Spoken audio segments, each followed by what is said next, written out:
Quanto tempo uma sociedade consegue caminhar para o futuro antes de perceber que deixou sua própria humanidade para trás?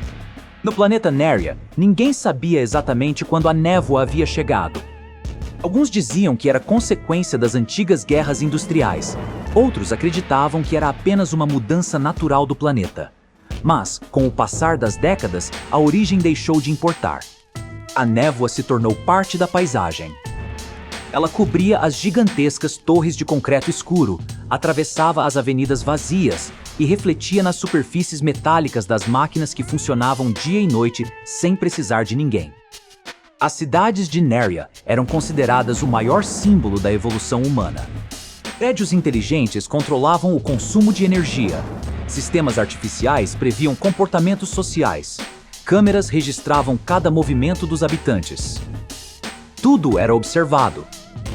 Tudo era calculado. Mas quase nada era compreendido. Nas ruas silenciosas da capital, milhares de pessoas caminhavam com os olhos presos em telas brancas iluminadas, recebendo informações constantemente, mas raramente conversando umas com as outras. Era uma sociedade que tinha criado formas de conectar todos os indivíduos e, ao mesmo tempo, havia esquecido como aproximá-los. Arven trabalhava no Departamento Central de Memória. Seu trabalho era simples: organizar documentos antigos, corrigir registros históricos e preservar informações consideradas relevantes para as próximas gerações. Pelo menos era isso que diziam. Todos os dias, ele entrava em uma sala subterrânea, iluminada por lâmpadas verdes fracas, onde milhares de arquivos digitais flutuavam em enormes painéis escuros. Ali estavam as histórias oficiais do planeta. Tratados. Descobertas. Grandes líderes. Grandes empresas. Grandes conquistas. Mas, com o tempo, Arven começou a perceber algo estranho. Havia muitos espaços vazios. Muitos períodos sem explicação. Muitas comunidades mencionadas apenas por números. Certa noite, enquanto revisava documentos antigos, encontrou uma sequência de registros sobre regiões periféricas do planeta. Eram áreas distantes dos centros urbanos, onde grupos inteiros haviam desaparecido dos relatórios oficiais. Não havia nomes. Não havia rostos. Apenas estatísticas. População transferida. Área reorganizada. Impacto social controlado. Frases frias que escondiam histórias humanas. Arven passou horas analisando aqueles arquivos.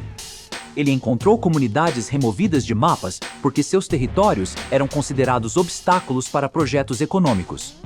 Encontrou trabalhadores que passaram décadas construindo cidades onde nunca poderiam morar. Encontrou famílias que perderam suas histórias porque o sistema considerou suas memórias pouco relevantes. Pela primeira vez, ele percebeu que os documentos que preservava também eram responsáveis por esconder. Durante anos, acreditou que sua função era proteger a verdade. Agora começava a suspeitar que talvez estivesse apenas protegendo uma versão conveniente dela. Nos dias seguintes, a rotina de Arven mudou. Ele começou a observar a cidade de outra maneira. Nas grandes avenidas, via pessoas atravessando multidões sem olhar umas para as outras. Nos edifícios luxuosos, percebia funcionários trabalhando em silêncio, repetindo tarefas que não compreendiam. Nas áreas esquecidas próximas aos limites da cidade, via estruturas abandonadas onde antigas comunidades haviam vivido antes de serem substituídas por novos projetos. A tecnologia havia avançado, mas a consciência humana parecia ter ficado para trás. Em uma de suas buscas, Arven encontrou uma pequena comunidade escondida além das fronteiras urbanas. Não era uma sociedade perfeita. Havia dificuldades. Havia escassez. Havia conflitos. Mas existia algo que ele não encontrava há anos na capital: presença. As pessoas conversavam sem dispositivos intermediários. Compartilhavam histórias. Conheciam os nomes umas das outras. Cuidavam dos espaços onde viviam. Uma mulher chamada Senna mostrou a Arven antigos objetos guardados pela comunidade. Não eram valiosos. Não tinham tecnologia avançada. eram apenas lembranças. Fotografias, cartas, pequenos registros de pessoas comuns. Quando uma sociedade perde suas histórias, disse Senna, ela começa a acreditar que nunca errou. A frase permaneceu com Arven, porque ele percebeu que o maior problema de Narnia não era apenas a desigualdade ou o abandono. Era a capacidade coletiva de se acostumar. As pessoas haviam aprendido a conviver com problemas que um dia pareceram impossíveis de aceitar. A injustiça havia se tornado rotina. A indiferença havia se tornado comportamento. O silêncio havia se tornado cultura. Quando retornou à capital, Arven tomou uma decisão. Ele não tentou destruir o sistema. Não acreditava mais em mudanças construídas apenas pela revolta. Ele começou a fazer algo mais difícil. Começou a revelar.